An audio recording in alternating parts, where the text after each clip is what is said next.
अवध पंच में मधुकर उपाध्याय का राम राम भैया। आज का अंक अमिताभ बच्चन के नाम। अमिताभ बच्चन, जिनको सदी का महानायक कहा जाता है, ये उपाधि अखबारों ने और तमाम और लोगों ने जो सिनेमा देखते हैं उन्होंने अता की है। उन्होंने अमिताभ बच्चन को सदी का महानायक घोषित कर दिया है और यही वो लिखते भी हैं हमेशा। अब महानायकों के साथ एक समस्या होती है कि वो कुछ भी करें, लोगों की नज़र में आ जाते हैं। ऐसा नहीं हो सकता कि महानायक ने कुछ कहा, कुछ किया, कुछ लिखा और लोगों ने उसे इग्नोर कर दिया, उसकी ओर ध्यान ही नहीं दिया। ये संभव नहीं होता। एक बार आपको कुर्सी पर उस जगह पर बिठा दिया जाए तो उसके बाद उतरना उससे खुद महानायक के लिए भी मुश्किल हो जाता होगा, लेकिन लोग समझ नहीं पाते हैं। अमिताभ बच्चन एक सहज, सरल, उदारमना व्यक्ति हैं। उनकी एक परिवार की पृष्ठभूमि ऐसी है कि लिखने पढ़ने वाले लोगों के बीच में रहे हैं और बहुत अच्छी समझ के लोगों के साथ उनका उठना बैठना रहा है। ये बात लोगों को समझ में नहीं आती है, उनके गले से नीचे नहीं उतरती जब उनको लगता है कि अमिताभ बच्चन, जिनको वो महानायक मानते हैं, सदी का महानायक, उसने ऐसा कोई काम कर दिया जो उसे नहीं करना चाहिए था। अब मामला ये है कि अमिताभ बच्चन ने एक पान मसाला कंपनी का विज्ञापन कर दिया।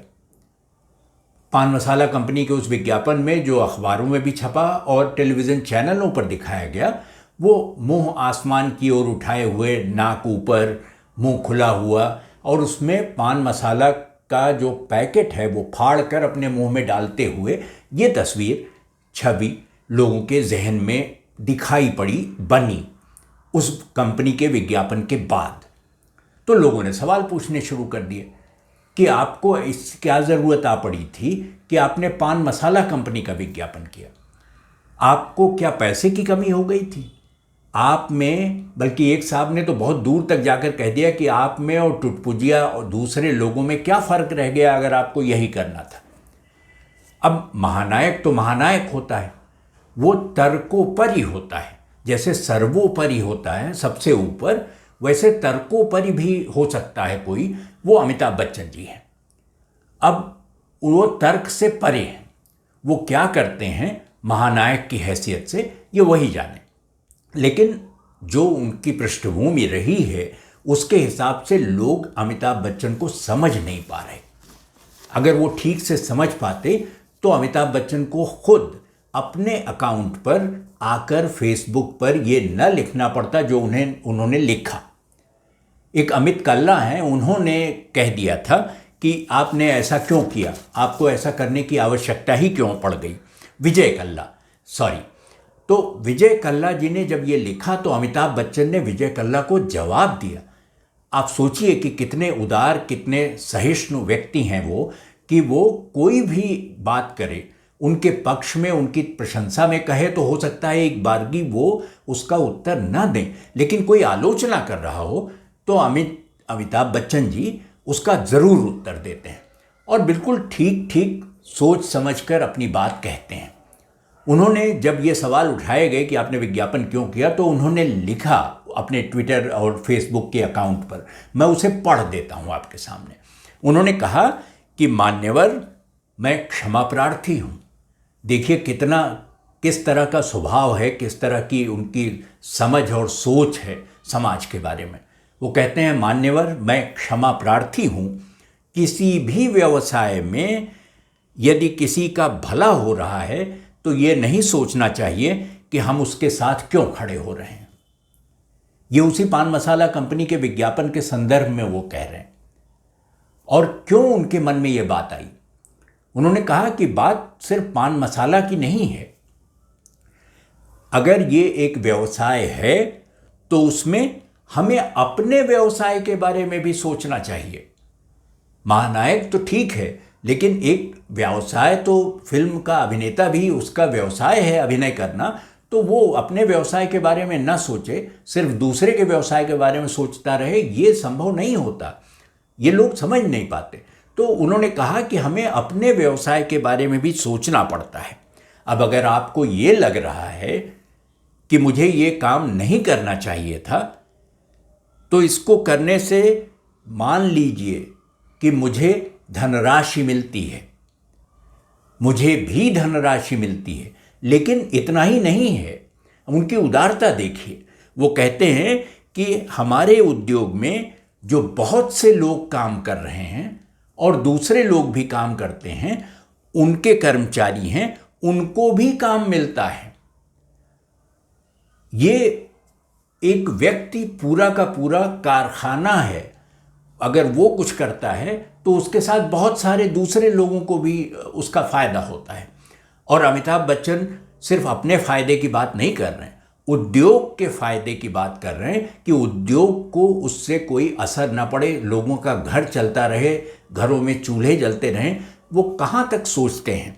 और उसके बाद उन्होंने एक शब्द, जिस आलोचना करने वाले ने टुटपुजिया कहा था, जैसा मैंने पहले बताया, तो अमिताभ बच्चन ने इस शब्द पर बहुत गंभीरता से इसको लिया और कहा कि मान्यवर, टुटपुजिया शब्द आपके मुख से शोभा नहीं देता।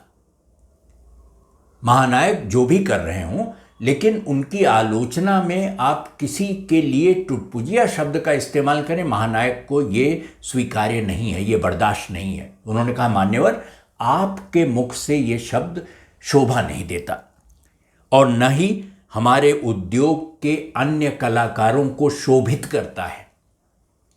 ऐसी शुद्ध हिंदी आप शायद ही और किसी अभिनेता से सुन पाएंगे।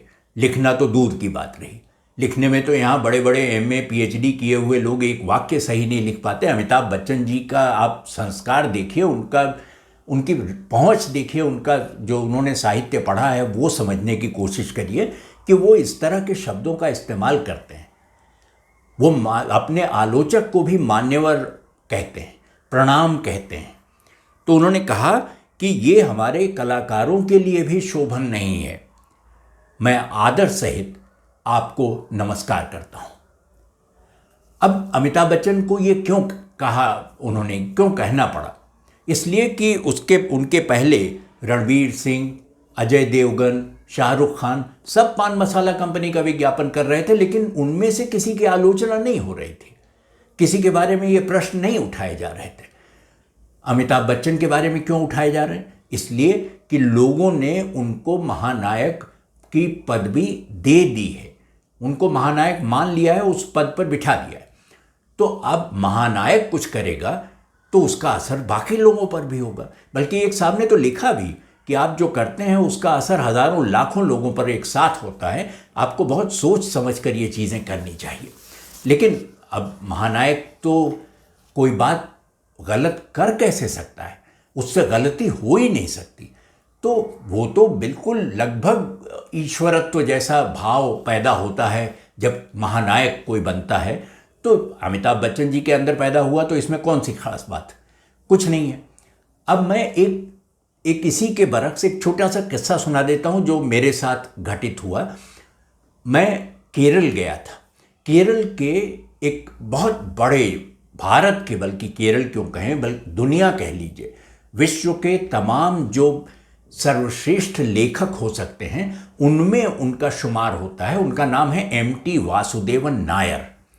उनको कोई MT वासुदेवन नायर नहीं कहता, सब लोग MT कहते हैं। और MT भी इस बात से खुश रहते हैं। वो कहते हैं कि MT कहना लोगों का प्यार से मेरी जो समझ है और जो मेरी उपलब्धियां हैं उसका स्वीकार एक तरह से ये है, और उनका प्यार है कि वो मुझे MT कह के संबोधित करते हैं। वो मालाबार के पास कुडलूर के रहने वाले थे। गांव है जहां धान की बहुत खेती होती है, और MT तो कहते हैं कि मैं संजोग से लेखक बन गया, वरना तो मैं धान रोप रहा होता और धान उगा रहा होता, क्योंकि ये उस गांव में कोई लेखक इससे पहले हुआ ही नहीं। ये होनी है जिसने मेरे हाथ में कलम पकड़ा दी। अब मैं MT के बुलावे पर, मैं और कर्नाटक विश्वविद्यालय के एक प्रोफेसर नटराज हुलियार, हम दोनों गए तिरूर। और तिरूर में जब उनसे भेंट होने की बात हुई तो हम लोग उनके घर गए। वो कोई बहुत बड़ा, कोई आलीशान भव्य मकान नहीं था, एक सामान्य फ्लैट की तरह था।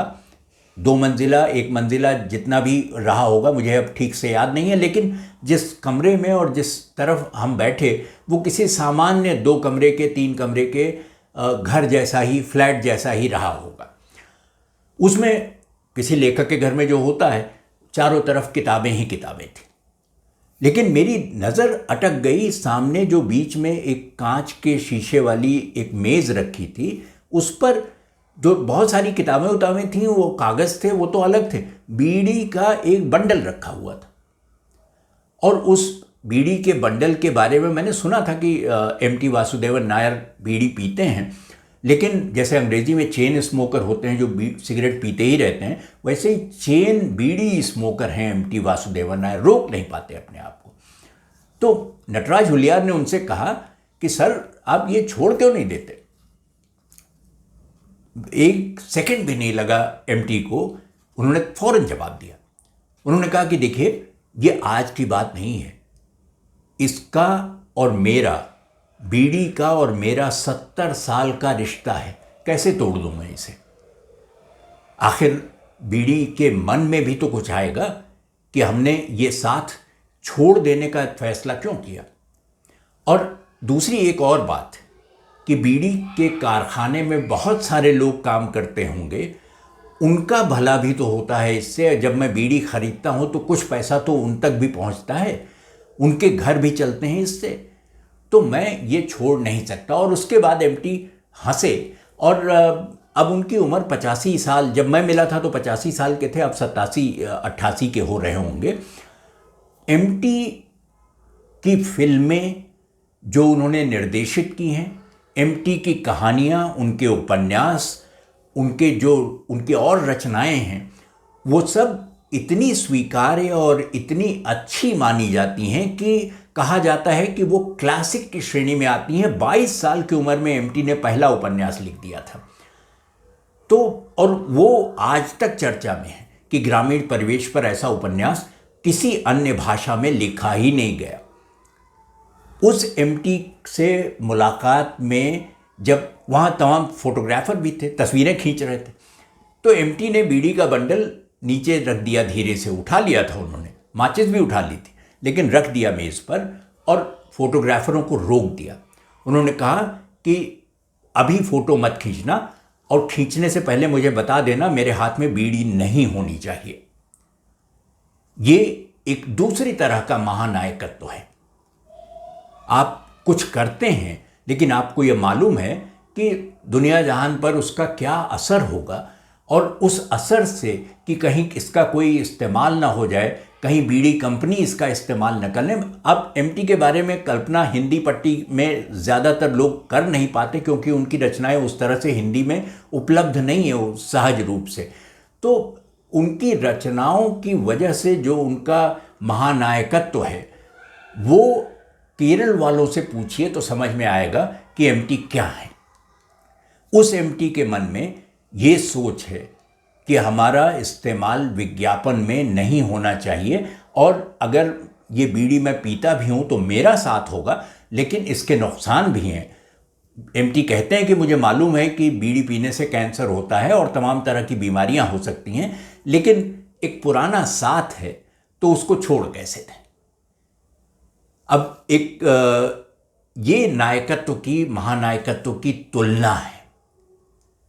अमिताभ बच्चन जी का कोई कसूर नहीं है, वो महानायक हैं और इस तरह के सवालों से जूझते रहे हैं, आगे भी जूझना पड़ेगा उनको। अगर इसी तरह के विज्ञापन आएंगे तो लोग आगे भी सवाल उठाएंगे, लेकिन ऐसा कोई सवाल एम.टी. वासुदेवन नायर के बारे में नहीं उठता, इसलिए कि एम.टी. इसका अवसर ही नहीं देते।